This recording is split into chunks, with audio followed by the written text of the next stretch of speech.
My name is Mila West, and I'm 29 years old. I spent my entire life being called the ugly one by my own parents. The afterthought, the backup plan, the daughter they never bothered to invest in. 6 months ago, my sister Serena got married. My parents spent $85,000 on her wedding. The dress alone cost $15,000. When I mentioned that Daniel and I were also planning to get married, my mother looked at me like I'd told a joke. "Honey," she said, "do you really think anyone would come? Serena is the pretty one. We have to invest wisely." So I sat in the back row seat 299 out of 300 guests. I didn't expect anything to change that day. But then the best man stood up for his speech, and everything I thought I knew about my perfect sister came crashing down. Before I tell you what happened when Marcus grabbed that microphone, please take a moment to like and subscribe, but only if you truly enjoy this story. Drop a comment letting me know where you're watching from and what time it is there. It all started 3 years ago when my sister first brought Brandon home. Growing up in the West household meant understanding your place early. Serena was the sun. I was whatever orbited around her, barely visible against her glow. My mother, Diane, had been a beauty pageant contestant in her 20s. She never won. Came close twice, she liked to remind us, but she poured every unfulfilled dream into my older sister. Serena had the blonde hair, the blue eyes, the bone structure that made strangers stop and stare. By the time she was 6, she was already competing in Little Miss contests across the state. Me, I had brown hair, brown eyes, a face my mother once described as pleasant enough. "You're pretty in your own way," she'd tell me, smoothing down my hair while her eyes drifted towards Serena, practicing her wave in the mirror. Not everyone needs to be beautiful. I learned to disappear. While Serena accumulated trophies and sashes, I accumulated books. While my mother drove her to pageants, every weekend I walked myself to the library. When I made the honor roll in 8th grade, no one came to the ceremony.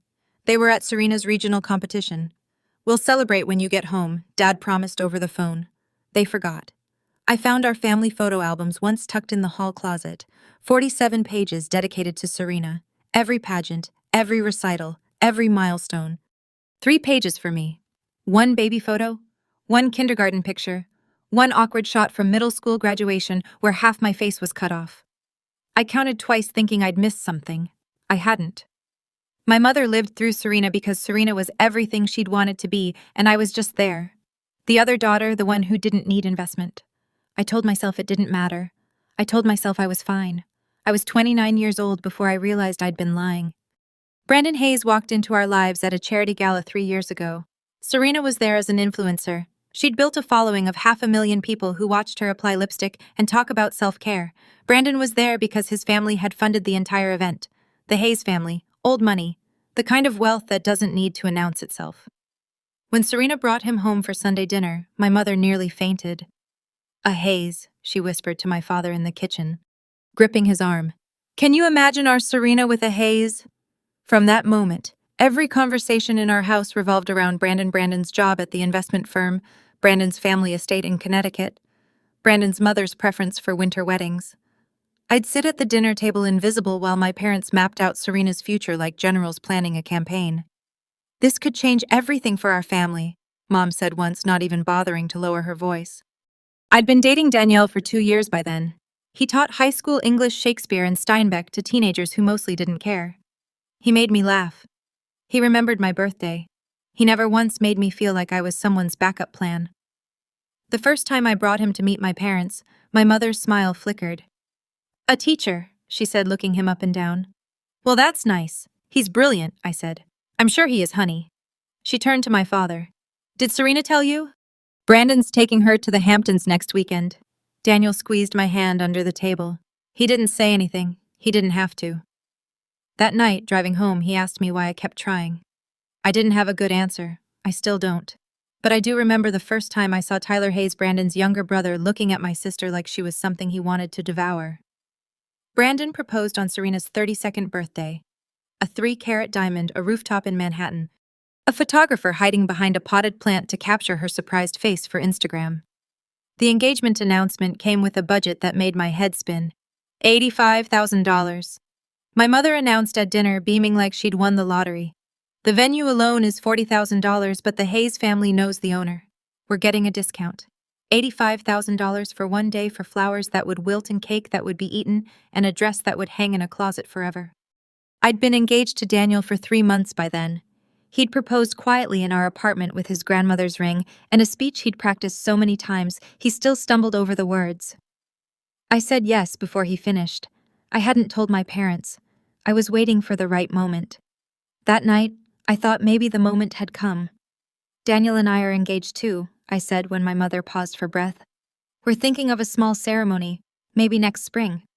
The silence was worse than any words could have been. My mother set down her wine glass. Mila, honey, that's sweet. We could do something in the backyard, I continued. Nothing fancy, just family and close friends. Sweetheart. Mom's voice was gentle, the way you'd talk to a child who didn't understand.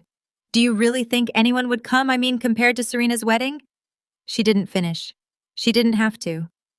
We have to invest wisely, she said. Serena is the pretty one. This wedding could open doors for the whole family. My father said nothing. He stared at his plate like the mashed potatoes held the secrets of the universe. His silence hurt more than her words. I should have walked away then. I told Daniel that night. I should have been done. But I wasn't because the engagement party was in 2 weeks. And that's when everything started to unravel. The Hayes estate looked like something from a magazine. White columns, manicured hedges, waiters gliding through the crowd with champagne flutes that probably cost more than my monthly rent. I went alone. Daniel wasn't invited. Limited space. Serena had explained, not quite meeting my eyes. Family only. You understand, I understood perfectly. The engagement party was a parade of people I didn't know. Brandon's college friends, his parents' business associates, distant relatives with last names that appeared on buildings. I drifted through the crowd like a ghost, smiling when smiled at, nodding when nodded to. That's when I first really noticed Tyler. Brandon's younger brother was 28, a fitness trainer, with the kind of body that belonged on a billboard. He had the same dark hair as Brandon, the same strong jaw, but there was something sharper in his eyes, something hungry. I watched him watching Serena across the room. She was holding court near the champagne fountain, laughing at something a guest had said. Tyler's gaze never left her. When she glanced his way, something passed between them. Quick electric gone before I could name it. I shook it off. I was being paranoid, sensitive, jealous, probably, though I hated to admit it. Beautiful party, isn't it? I turned to find an older man beside me, camera hanging from his neck. He had kind eyes and gray hair that curled at his temples. Robert Hayes, he said, extending his hand. Brandon's uncle. I'm the unofficial family photographer, Mila, Serena's sister. Ah. His smile was warm. The one she never talks about. I laughed, surprised. That obvious I noticed things. He tapped his camera. Occupational hazard. Amazing what a zoom lens can capture these days. Every moment, even the ones people think nobody sees. He wandered off to photograph the happy couple. I didn't think much of it then. I should have. Daniel was waiting up when I got home. One look at my face and he pulled me onto the couch, wrapping his arms around me like he could shield me from my own family. You don't have to keep doing this, he said quietly. Doing what? Trying with them. He pulled back to look at me. Mila, I've watched them treat you like an afterthought for 2 years. Every dinner, every holiday. You deserve better. They're my family. Family doesn't make you feel like this. I wanted to argue. I wanted to defend them the way I always did. They're not that bad. They don't mean it. It's just how they are. But the words stuck in my throat. I keep hoping, I said finally, that one day they'll see me, really see me the way they see Serena. And if they never do, the question hung between us, heavy and unanswerable. I thought about what I stood to lose if I kept silent. My self-respect, certainly. My relationship with Daniel, because how long could he watch me be treated like this before he stopped respecting me too? My chance at peace, at building a life that wasn't shadowed by my sister's glow. Daniel proposed 3 months ago, I said suddenly. I haven't told them. I've been scared to tell them because I knew they would make me feel like it didn't matter. Like I don't matter. He was quiet for a long moment. You matter to me, he said. You will always be my first choice. I cried then. Ugly, heaving sobs that I'd held in for 29 years. This is the last time, I promised him. The wedding, I'll go. I'll watch Serena have her perfect day, and then I'm done. We'll build our own life away from them. 3 months until the wedding, 3 months to endure. But fate, as it turned out, had other plans. The bridal shower was held at a boutique hotel downtown. 20 of Serena's closest friends, influencers, socialites, women with perfect hair and sharper smiles. I arrived early to help set up as instructed, not as a guest, as the help. Can you arrange the gift table? Serena asked without looking at me. And make sure the appetizers come out on time. You know how caterers can be. Sure. I spent the first hour adjusting centerpieces and directing wait staff. When I finally sat down with a plate of untouched cucumber sandwiches, one of Serena's friends approached. You're the sister, right? She had extensions down to her waist and lashes that could fan a small fire. You two look so different. Serena appeared beside her, champagne in hand. We get that a lot. You must be so excited for her. I smiled, thrilled. Mila's my little helper today. Serena patted my shoulder. She's the organized one in the family. Organized, not beautiful, not successful.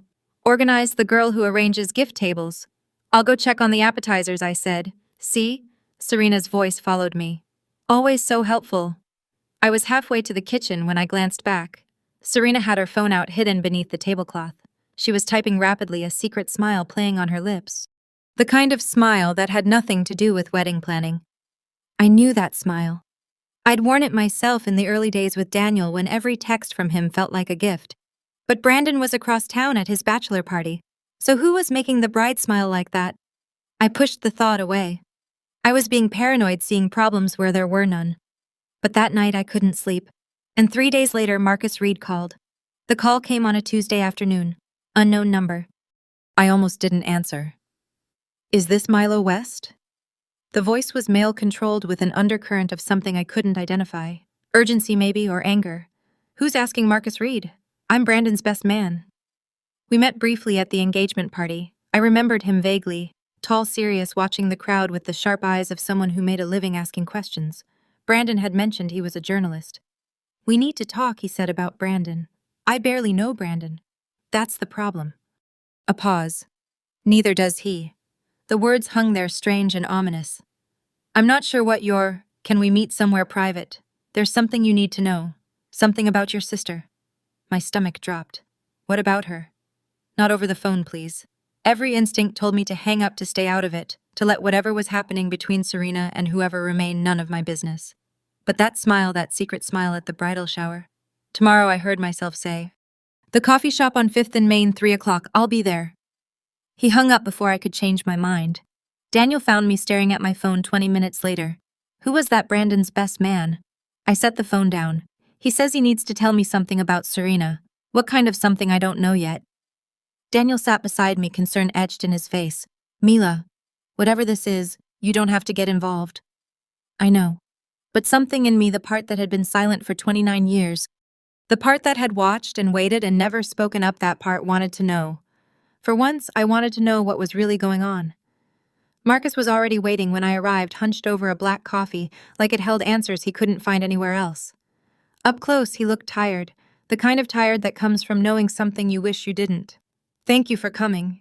He gestured to the seat across from him. I wasn't sure you would. I almost didn't. I sat, wrapping my hands around my untouched latte. So what's this about? He didn't waste time with pleasantries. Brandon is like a brother to me. We've known each other since freshman year. He's one of the most decent people I've ever met. Marcus met my eyes. He deserves to know the truth. About what? Your sister and Tyler. The name hit me like cold water. Tyler, Brandon's brother, the one with the hungry eyes. I've seen them together, Marcus continued. At the engagement party at a restaurant 2 weeks ago. Last month I saw Serena leaving Tyler's apartment building at 2 in the morning. That doesn't mean I know what I saw. I thought of Serena's secret smile, the way Tyler had watched her across the room. Why are you telling me this? Because Brandon won't listen to me. He thinks I'm being paranoid, overprotective. Marcus leaned forward. But you're her sister. You might have noticed something. Anything. The bridal shower, the hidden phone, the text that made her glow. I don't know anything for certain, I said carefully. But you've seen something. I hesitated. Maybe. Then help me. His voice cracked just slightly. Help me save him from marrying someone who's lying to him. I should have said no. Should have walked away. Let the cards fall where they would. Instead, I asked, what exactly are you planning to do? Whatever I have to. The wedding was 8 weeks away, and I had just stepped into something I couldn't step out of. The rehearsal dinner was held at a private room in one of the city's oldest restaurants.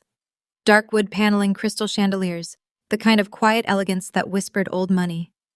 I sat at the far end of the table between two of Brandon's elderly aunts who kept forgetting my name. During a lull between courses, I excused myself and wandered toward the back of the room where Robert Hayes stood alone scrolling through his camera. Getting good shots, I asked. He looked up surprised, then smiled. Mila, the invisible sister. You remembered. I told you I noticed things. He turned the camera toward me, showing the LCD screen. Want to see? He clicked through dozens of images. Serena laughing with Brandon, my parents beaming champagne toasts and candle-lit close-ups. Then he paused on one photo. The smile faded from his face, his jaw tightened almost imperceptibly. Something wrong? I asked. Some moments shouldn't be captured, he muttered. More to himself than to me. He clicked past it before I could see, but I caught a glimpse. Two figures tucked into what looked like a shadowed corner. Close, too close. Uncle Robert! Brandon's voice cut through the room. Come get a shot of us with Mom and Dad. Robert forced a smile. Duty calls. He left, but his words echoed in my head. Some moments shouldn't be captured. I found Marcus across the room, deep in conversation with one of the groomsmen. Our eyes met briefly. He gave me an almost imperceptible nod. Later, walking to my car, my phone buzzed. Marcus. Robert saw something. I'm sure of it. Working on getting him to talk. I stared at the message for a long time. Whatever was happening, it was bigger than suspicions and glances now. There was proof somewhere, and someone was going to find it. 1 week before the wedding, Marcus called again. I have it, he said without preamble. Everything we need. My heart hammered against my ribs. What do you mean everything? Robert came through. There's a video from the engagement party, and I have screenshots of text messages between Serena and Tyler. Months of them.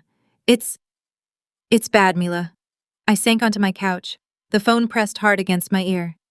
How did you get the messages? Tyler's ex-girlfriend. She found them on his iPad and kept copies when she suspected he was cheating. A bitter laugh. Turns out she was right, just not with who she thought. Part of me wanted to see it. Part of me wanted to pretend this conversation never happened. What are you going to do? That depends. Marcus paused. Do you want me to stop this? I can go to Brandon tonight, show him everything. The wedding won't happen. I closed my eyes, imagining the fallout, my parents' faces, Serena's rage, the finger-pointing that would inevitably land on me. No, I said finally. Don't show Brandon. Mila. I can't be the one who destroys this. If Brandon finds out, he has to find out from someone else. I can't be the jealous sister who ruined everything. Silence stretched between us. I understand, Marcus said quietly, but I can't let him marry her. Then do what you have to do, but leave me out of it. Are you sure? I'm sure. When we hung up, my hands were shaking. Daniel found me sitting in the dark an hour later. Whatever's happening, he said, pulling me close, it's not your responsibility. He was right. But the wedding was in 7 days, and whatever Marcus was planning, I was about to watch it unfold. Okay, I have to pause here for a second. If you're watching this and thinking, no way, this can't be real. Trust me, I felt the same way. I kept hoping I was wrong about all of it, hoping Marcus was wrong. If you're invested in what happens next, please take a moment to like and subscribe. Your support means more than you know. Now let me tell you what happened at the wedding, because this is where everything changed. The morning of Serena's wedding dawned gray and humid, the kind of weather that makes hair frizz and photographers nervous. By noon, the clouds had broken just enough to let through pale sunlight, perfect, everyone said, for photos. Westfield Estate sprawled across 12 acres of manicured grounds, its grand ballroom designed to hold 400 guests comfortably. Today it would host 300 people who had come to witness the union of Serena West and Brandon Hayes. I came alone. Daniel had offered to drive me to wait in the parking lot to be there when I needed to leave, but his name wasn't on any invitation. Limited space, Serena had explained again, her voice tight with insincerity. My boyfriend of 2 years, not worth a folding chair. I found my seat at the back of the ballroom, almost against the wall. Row 15, seat 23, 299 out of 300 guests.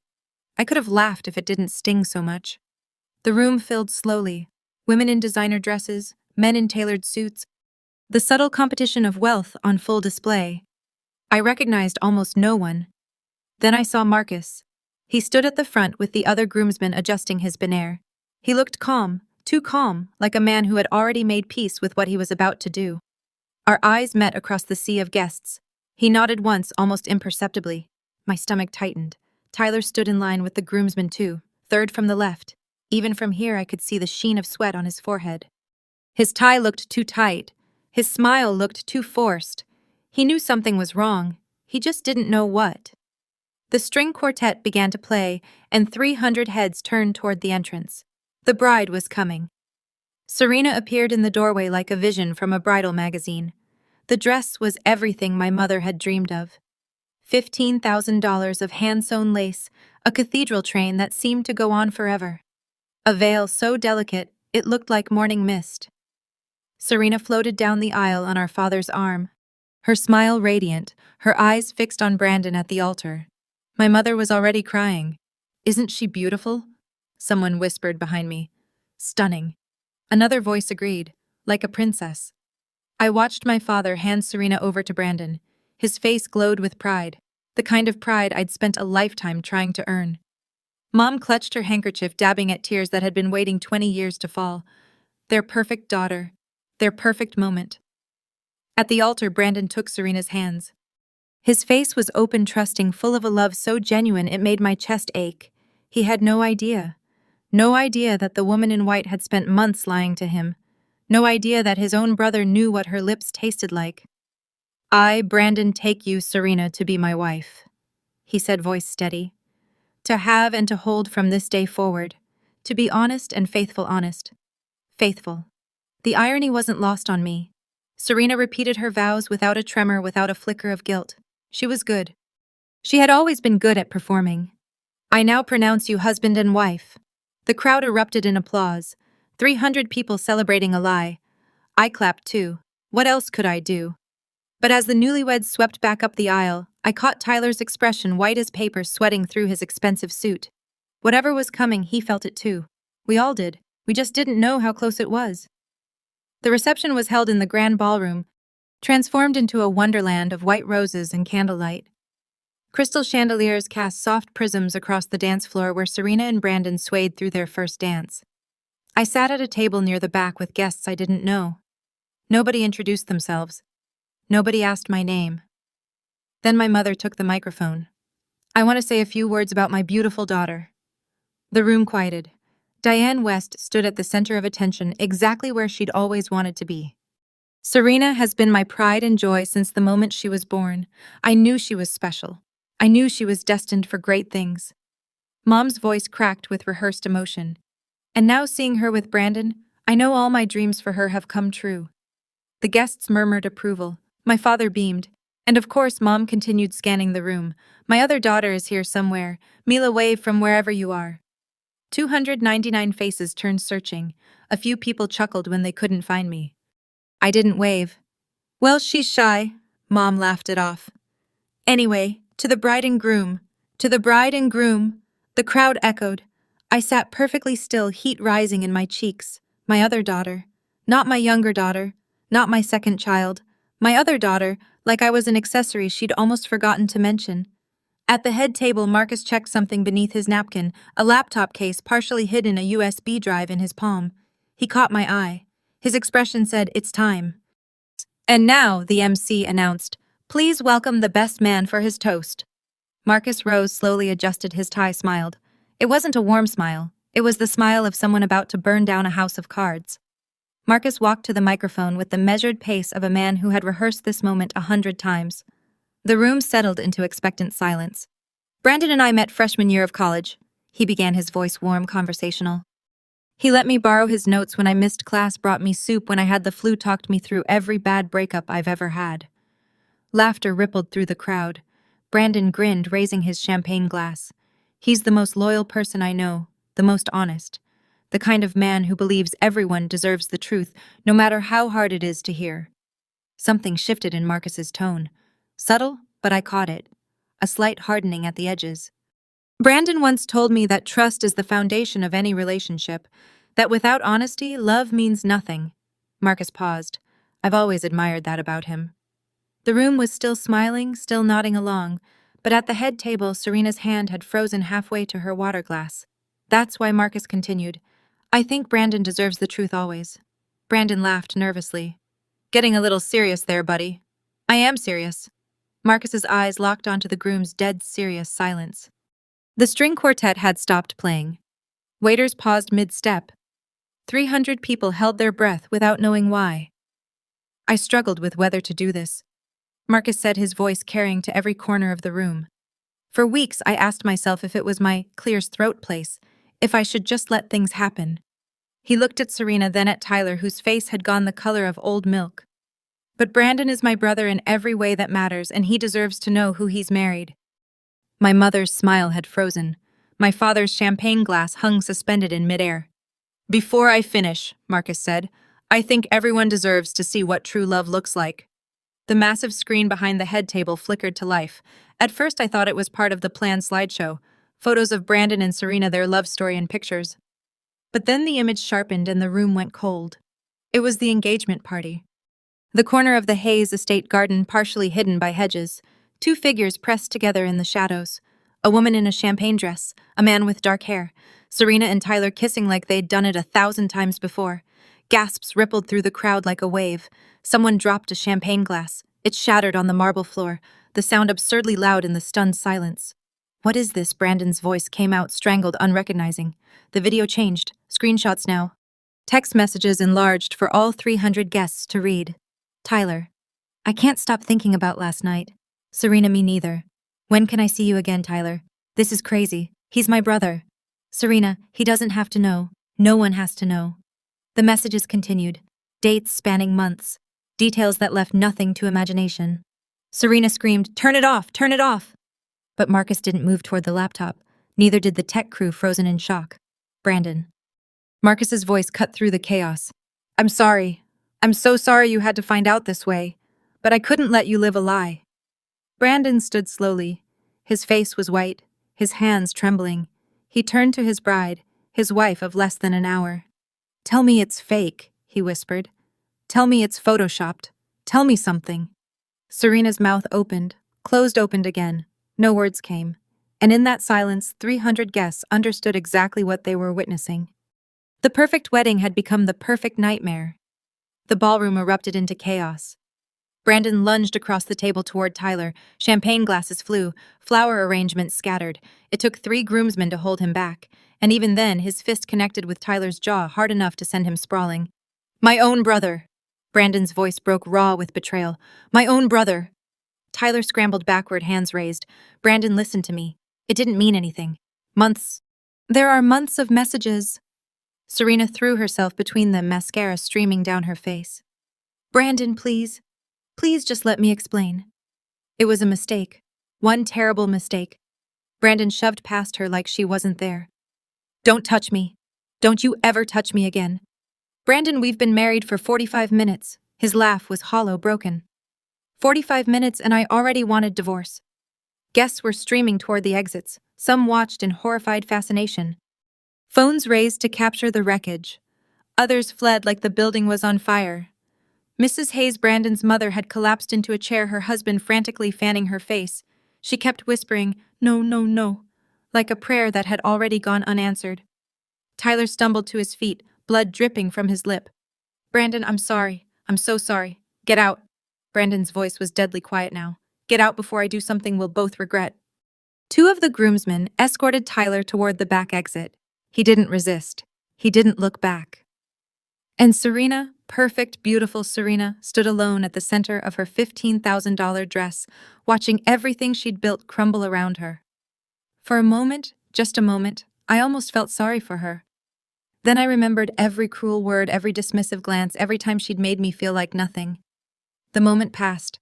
In the chaos, I had almost forgotten about my parents. I found them near the head table, frozen like statues in a hurricane. My mother's grip on my father's arm was so tight her knuckles had gone white, her manicured nails leaving crescent in his jacket sleeve. Did you know? Her voice shook barely above a whisper. Richard, did you know about this? No. My father's face was gray. Aged 10 years and 10 minutes. No, I didn't know. I swear to God I didn't know. Our Serena. Mom's voice cracked. Our perfect Serena. She trailed off, unable to finish. Unable to reconcile the daughter she'd worshipped for 32 years with the woman who had just destroyed her own wedding.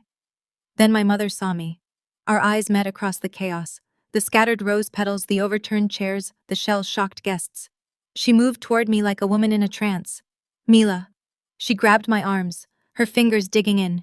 You knew, didn't you? You knew something. I didn't flinch. I suspected. Then why didn't you tell us? Why didn't you warn us?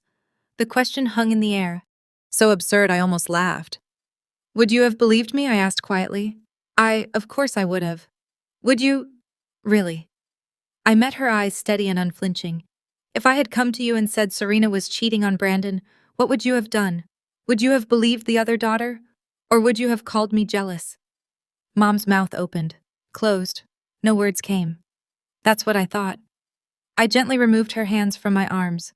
Behind us, Brandon was walking toward the exit, flanked by Marcus and his parents. He didn't look back at Serena, not once. I understood exactly how he felt. Brandon stopped at the ballroom entrance and turned to face the remaining guests. Maybe 100 people were still there, too shocked or too curious to leave. His voice was steady when he spoke eerily so. I want to thank everyone for coming today. I know this isn't the celebration you expected. A bitter smile crossed his face. It's not the one I expected either. Serena pushed forward through the crowd. Brandon, please, can we just talk in private? Please. He didn't look at her. My attorney will be in contact on Monday. We'll begin annulment proceedings immediately. Annulment. Brandon, you can't. I can, and I will. Finally, he turned to face her. You had months to tell me the truth. Months. Instead, you let me stand at that altar and make vows you knew were a joke. They weren't a joke to me. You were sleeping with my brother. Each word landed like a stone for months, and you married me anyway. What part of that isn't a joke? Serena's perfect composure finally shattered. She sank to her knees in her $15,000 dress, the cathedral train pooling around her like a broken cloud. I love you, she sobbed. I love you, Brandon. You don't know what love means. He walked out without looking back. His parents followed Mrs. Hayes, supported between her husband and a groomsman. Marcus paused at the door. He found me in the crowd, gave me one final nod, then he was gone too. The ballroom felt like the aftermath of a bomb.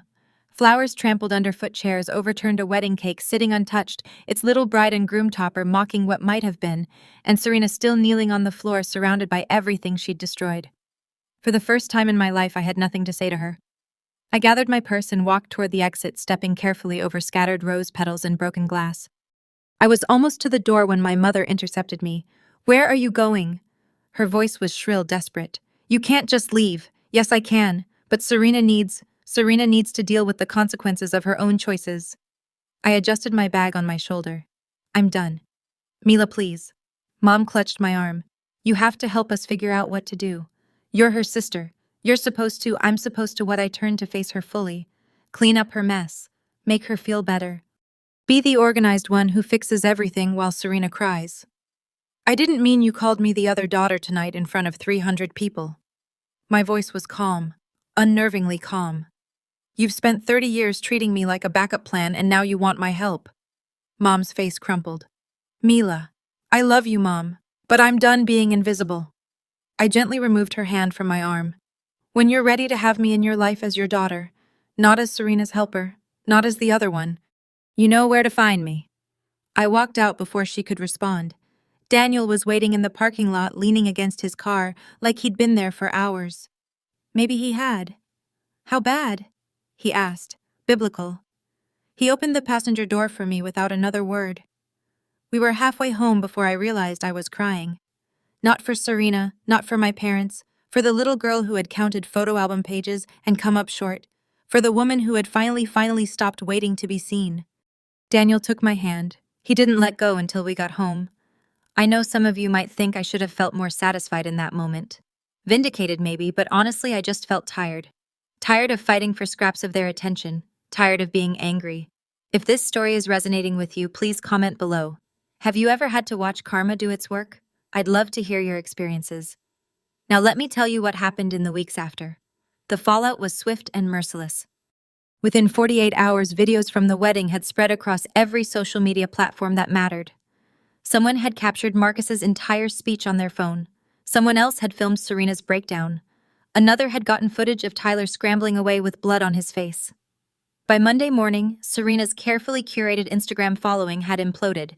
She'd built her brand on authenticity, on relationship goals, on sponsored posts about trust and communication. Her 500,000 followers had trusted her. Now they felt betrayed and they wanted her to pay for it. The comments were brutal. Can't believe I took advice from a cheater. Her poor husband. 1 hour into the marriage. How do you cheat with your fiancé's brother? This is what happens when you're beautiful but empty inside. Within a week, she'd dropped from 500,000 to under AH 100,000. The brands that had paid her to promote their products vanished overnight. 3 sponsorship deals worth nearly $50,000 a year were canceled before she could even make a statement. The apartment she'd shared with Brandon, the luxury high-rise he'd paid for, was no longer hers. She had 72 hours to collect her things. My parents drove to the city to help her move. They came back with a car full of designer clothes and a daughter who wouldn't stop crying. Serena moved back into her childhood bedroom at 32 years old. And Tyler, he was quietly erased from the Hayes family. He'd been working at a gym partially owned by a Hayes family trust. That ended immediately. Last I heard, he'd moved to Arizona. Fresh start, new name on his social profiles, the pretty one and the golden brother. Look how far they'd fallen. 2 weeks after the wedding, my mother called. I almost didn't answer, but something in me, the part that had never fully given up hope, made me accept. Mila. Her voice sounded different, smaller. I need to talk to you. About what? A long pause. I've been doing lots of thinking about Serena. About everything. I waited. I didn't see it. She continued, her voice breaking. All those years I didn't see who she really was. I was so focused on her beauty, her success, her potential. I missed everything that mattered. Mom let me finish. A shaky breath. I'm sorry I didn't see the real Serena. I'm sorry I trusted her when I shouldn't have. I noticed what she wasn't saying, and I prompted quietly, and what? You're sorry you didn't see Serena clearly? What about me? Are you sorry about how you treated me for 30 years? Silence. I wasn't trying to hurt you, Mila. I just thought Serena needed more. More what? More love? More attention? More $85,000 weddings? That's not fair. Neither was calling me the other daughter in front of 300 people. I heard her crying on the other end of the line. Part of me wanted to comfort her. A bigger part refused. When you're ready to apologize for how you treated me, not just for trusting Serena, call me back. I hung up. 3 hours later, a text from my father. I'm sorry for everything. Not just this. It wasn't enough. But it was the first time he'd ever acknowledged it. Maybe there was hope. Maybe not. Either way, I wasn't going to wait around anymore to find out. I had my own life to build. Daniel and I set a date. Not a venue like Westfield Estate. Not a guest list of 300 strangers. Not a $15,000 dress or a champagne fountain or a string quartet. Just a backyard. A minister, 30 people who actually loved us. Are you sure about this? Daniel asked, watching me address invitations at our kitchen table. We could do something bigger. A restaurant, maybe a park. I'm sure. I sealed another envelope. I spent my whole life watching my parents pour everything into Serena's perfect moments. I don't need perfect, I need real. He kissed my forehead. Have I mentioned I love you once or twice? Well, here it is again. Work was going well. 2. The event planning company I'd given 6 years of my life to finally recognized what I could do. 3 months after Serena's wedding, I was promoted to senior event coordinator. More responsibility, better pay. A corner office with windows. Nobody handed it to me. I earned it. Marcus stayed in touch. He'd worried after the wedding that I blamed him for the chaos. I didn't. Brandon deserved the truth and Marcus had given it to him. Sometimes friendship means telling people what they don't want to hear. Brandon himself was healing slowly. The annulment went through without contest. Serena had no grounds to fight it. Last Marcus told me Brandon was dating again. Nothing serious, just learning to trust. He asked about you, Marcus mentioned during one of our calls. Wanted me to tell you he's grateful for not warning Serena for letting the truth come out. I didn't do anything. Sometimes that's exactly what's needed. 3 months down, a lifetime to go, and for the first time, I was building it for myself. The text came 2 months after the wedding. Can we talk? I need my sister. I stared at my phone for a long time. Daniel was grading papers at the kitchen table, glasses sliding down his nose, red pen in hand, normal, quiet, safe. Serena, I said. He looked up. What does she want to talk? Do you want to? I'd spent 2 months in blissful silence. No family drama, no comparisons. No feeling like I wasn't enough. Part of me wanted to keep it that way forever. But another part, the part that still remembered braiding Serena's hair when we were little, sharing secrets under blankets, being sisters before we were rivals, that part wasn't ready to let go completely. I think I have to, I said finally for closure, if nothing else. I texted back, coffee Saturday public place, no parents. Her response came immediately. Thank you so much. Saturday arrived gray and drizzling. I got to the cafe, first ordered a latte, chose a table near the window where I could watch the rain. Serena appeared 10 minutes late, which was on time for her. But the woman who walked through the door wasn't the sister I remembered. She looked thinner, paler. The blonde hair that had always been perfectly styled hung limp around her face. No makeup, no designer clothes, just jeans and a sweater that had seen better days. She slid into the seat across from me, hands wrapped around her untouched coffee, like it was a lifeline. Thank you for meeting me.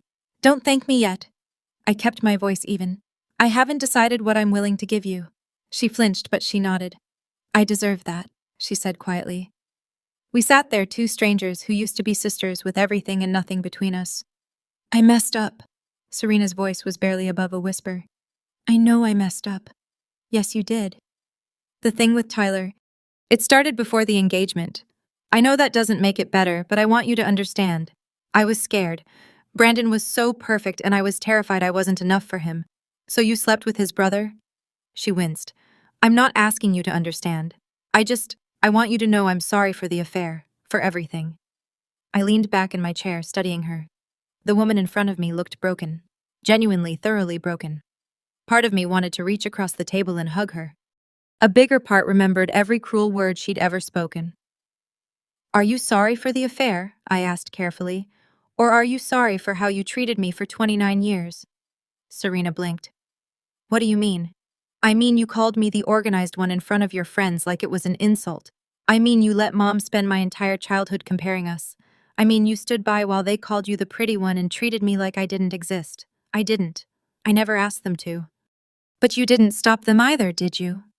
Silence. No, she admitted finally. I didn't. We sat there, the weight of 30 years pressing down on the table between us. I can forgive the affair, I said slowly. That was between you and Brandon. It wasn't my business.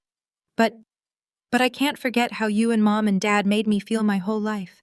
I'm not ready to pretend it didn't happen. Serena's eyes filled with tears. What do you want from me? I want you to see me. Really see me for once in our lives. She didn't have an answer. Neither did I. I called my parents the week before my wedding. Mom answered on the second ring. Mila. Her voice was cautious, hopeful, the voice of someone waiting for permission to come back into your life. I'm getting married, I said. Saturday, 3 o'clock. Oh, honey, let me finish. I took a breath. It's going to be small. 30 people, Daniel's parents' backyard. Silence. You're invited, I continued. Both of you, but I need you to understand something first. Anything. If you come as my parents, not as Serena's parents, who happen to have another daughter. Not as people who wish they'd invested in someone else as my parents. Can you do that? More silence. I heard my father's voice in the background asking what I'd said. Richard, my mother said quietly. Mila's getting married. A rustling sound. Then my father's voice closer. We'll be there, sweetheart. Whatever you need. I need you to see me, I said. That's all I've ever needed. We see you. Dad's voice cracked. I know we haven't always shown it, but we see you. Mom came back on the line. Can we bring a gift? I know we didn't help with the planning, and I know She stopped, started again. I know I haven't been fair to you. I'm trying to do better. That's all I'm asking, I said. Just try. When we hung up, Daniel was watching me from the doorway. How did it go? They're coming.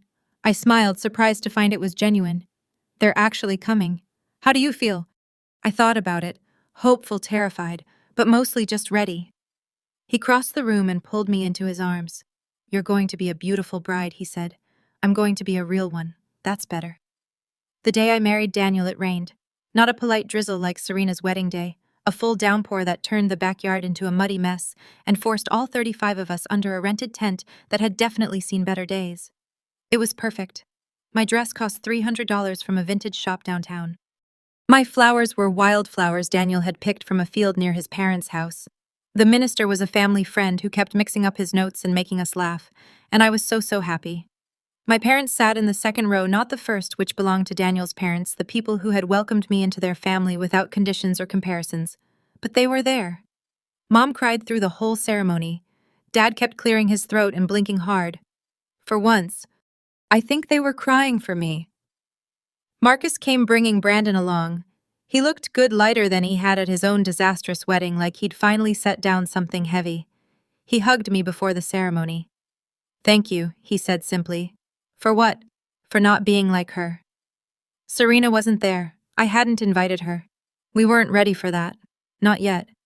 But she'd sent flowers and a card. "I hope this is the first day of your happily ever after. You deserve it." It wasn't forgiveness. But maybe it was a start.